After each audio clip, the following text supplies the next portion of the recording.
mewawancarai tentang adat Basa Sangga. Sesanggan. Sesanggan lah.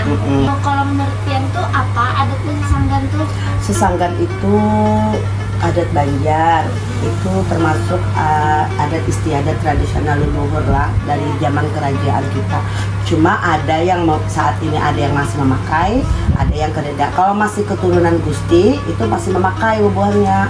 Perlengkapan untuk melamar atau lamaran dari pihak pria. Dan juga sesanggan itu termasuk turun temurun. Sanggan itu terdiri dari macam-macam makanan, pusat macam wadai. Nah, di dalam sesanggan itu juga ada sejenis kayak sesajen.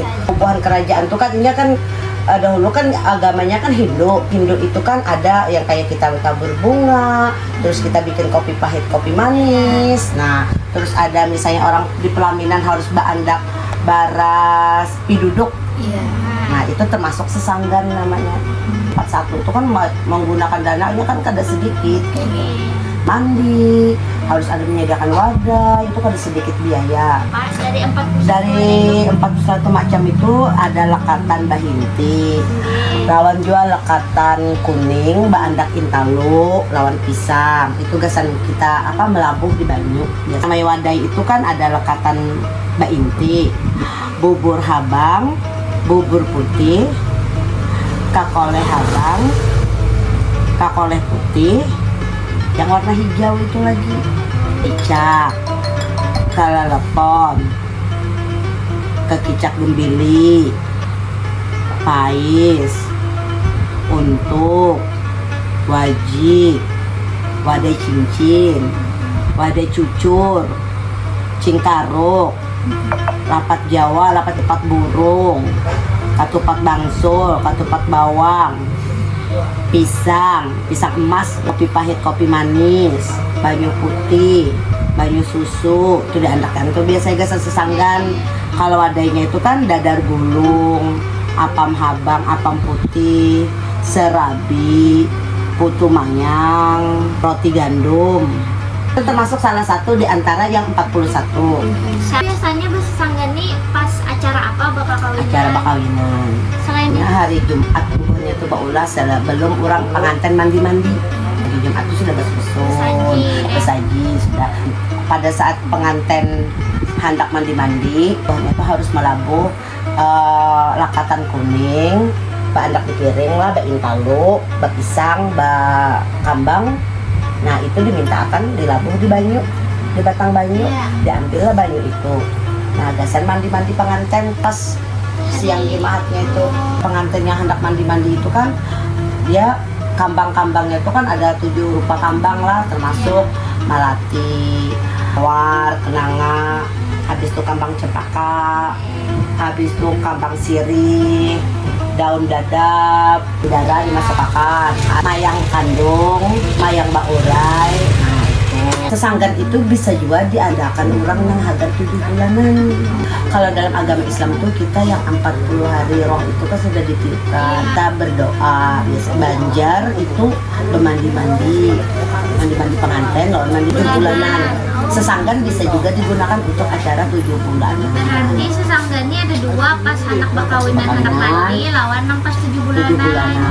Nah, rakyat yang selain keturunan kerajaan nih menggawi juga lah. Kalau memang ini anak menggawi, 4 tradisi itu ini datuknya bisa. Kaitannya Basa Sanggan nih lawan nilai-nilai keislaman kayak Dikaitkannya tuh pada saat kita terkumpul disuruh membaca yasin, kan baca sholawat. Sebelum pengantin mandi-mandi itu kan juga dibacakan yasin, dibacakan sholawat. Tujuannya tuh agar kita tuh minta keselamatan, dijauhkan dari segala bala. Nah, itu aja. tradisi ini mulai zaman kapan? Tahun berapa atau Kalau seingat Pian? untuk tahun 1985 itu masih memakai. Untuk sampai tahun 90 tahun 2000 pun masih memakai kalau memang keturunan keturunan kerajaan. Gusti. Iya. Langkah hendak menggawi Basa Sanggan nih, misalnya dari bulah wadah ini sebelumnya ada apakah dulu digawi kayak bebacaan kededa? Kadada. Yang penting bulah wadai, saji, lawan nak belabuh tadi Belabu tuh. itu aja. Boleh lah wadainya ini menukar, misal Ya wadainya itu kalau memang zaman bahari itulah wadainya itu kada perlu kita rasai. Ke 41 wadah itu ada kan yang bisa simbol tersendiri. Dardar itulah kalau kakoleh itu supaya bapak koleh. Lehan bapak koleh kayak biasanya kayak itu ya ketupat burung supaya apa rumah tangganya ini bagus karena rezekinya kayak burung dua terbang tinggi.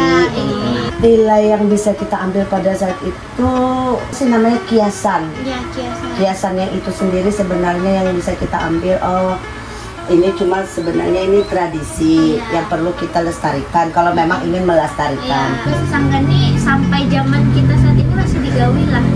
Ada yang digawi, ada yang kada. Ada menurut Pian apa tantangannya mah anak begawian ini nih mungkin? Segi ekonomi pertama kalau kita untuk mau mengerjakan yang memang benar-benar adat tradisi leluhur tuh dari segi ekonomi, dua ilmu pengetahuan.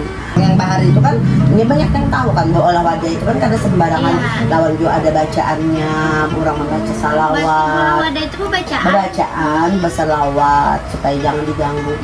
Pesan kami nih kan generasi muda sekira adat nih kada hilang. Nah, jadi kayak gini, Bu Buah kan sebagai generasi muda, memang harusnya mengetahui adat istiadat. Siapa tahu kan Bu Buah kan ada keturunan orang Amuntai. Kalau Amuntai memang benar-benar kental dengan Candi Agung. Candi Agung itu masih ada keturunan Bu Buah di sana. Jadi kalau bisa lestarikan. Siapa lagi yang melestarikan kalau kada Bu Buah menariknya itu Dingla. Pertama kita rame melihat lo adat kita tuh modelnya tuh lestari kayak gitu nah. Oh ini adat kami kayak ini kayak gitu. Oh ini tidak dimiliki oleh adat lain. Suatu kebanggaan lah istilahnya kan. Adalah pengaruh hubungan kekeluargaan dan gotong royong dalam kegiatan basis merakatakan keluarga, merakatakan saudara, istilahnya supaya lebih akrab. Dari Pian kami ini bisa menjaga adat, cari tahu dulu keturunan kami ini. Lestarikanlah adat. Jadi dari kami ini makasih Ailen Pian informasinya, kisahnya, lawan sejarahnya nih yang kami dapat nih, kami makasih Jalan Pian.